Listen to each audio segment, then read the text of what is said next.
start again. It's a rich thing.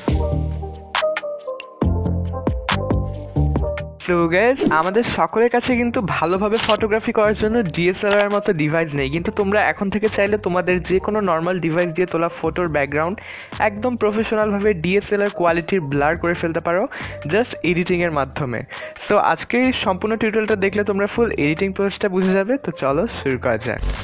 তো guys, আজকে এটা করার জন্য আমাদের একটা অ্যাপের প্রয়োজন হবে। সেই অ্যাপটা ডাউনলোড করার জন্য আমরা চলে যাচ্ছি প্লে স্টোরের মধ্যে। এই অ্যাপটা কিন্তু অ্যাপ স্টোরের মধ্যে অ্যাভেলেবেল রয়েছে। তো প্লে স্টোরে চলে আসার পর উপরে যে সার্চ বক্স রয়েছে, আমরা এই সার্চ বক্সের মধ্যে ক্লিক করব এবং এখানে টাইপ করব রিলেন্স।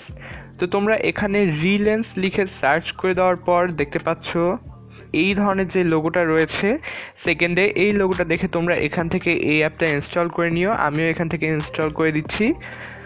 তো অ্যাপটা ইনস্টল হয়ে যাওয়ার পর আমরা সরাসরি ওপেন বাটনে দিয়ে চলে যাচ্ছি অ্যাপটার মধ্যে। তো অ্যাপটার মধ্যে চলে আসার পর প্রথমে অ্যাপের যে লোগোটা রয়েছে সেটা শো হচ্ছে এবং অ্যাপটি লোড নিচ্ছে। তো লোড নেওয়ার পরে এই ধরনের কিছু অপশন চলে আসবে। তো প্রথমেই দেখতে পাচ্ছ এখানে কিন্তু ডিএসএলআর ব্লার নামের একটি অপশন অলরেডি তারা দিয়ে দিয়েছে। তো আমরা ব্লার করার জন্য জাস্ট এই অপশনটার মধ্যে একবার ক্লিক করব। এটাতে ক্লিক করার পরে ফার্স্ট টাইম আমাদের কাছে গ্যালারির পারমিশন চাইছে। এটা আমরা অ্যালাউ দিয়ে দিলে আমাদেরকে নিয়ে আসবে আমাদের ফোনের গ্যালারির মধ্যে।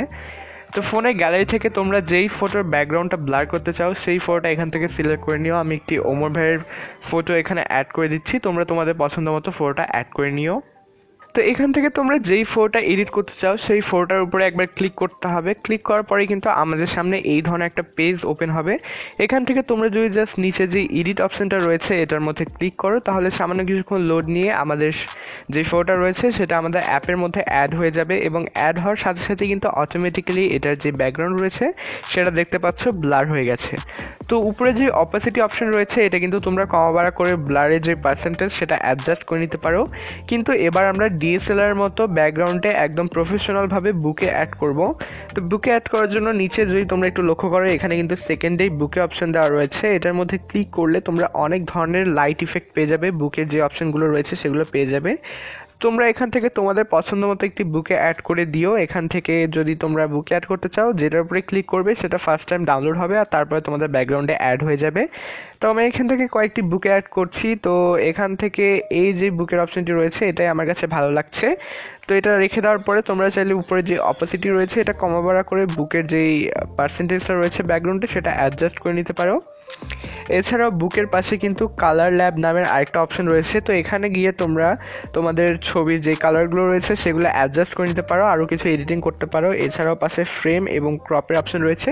তো তোমরা এগুলো তোমাদের পছন্দ মতো চাইলে অ্যাপ্লাই করতে পারো। তো এবার আমাদের ফটোর এডিটিংটা কিন্তু কমপ্লিট হয়ে গেছে। তো এবার চাইলে আমরা ফটোটা সেভ করে নিতে পারি। সেভ করার জন্য উপরে যে একটি ডাউনলোড আইকনের মতো দেখতে পাচ্ছ এটার মধ্যে যদি তোমরা ক্লিক করো তাহলে সামান্য কিছুক্ষণ সময় নিয়ে আমাদের যেই ফটোটা রয়েছে সেটা আমাদের গ্যালারিতে সেভ হয়ে যাবে। তো গাইস, আজকের টিউটোরিয়ালটা কেমন লাগলো অবশ্যই ভিডিওটা লাইক করে একটা কমেন্ট করে জানাও। আশা করছি তোমাদের সঙ্গে দেখা হচ্ছে পরবর্তী কোনো টিউটোরিয়ালে। Till then, good by.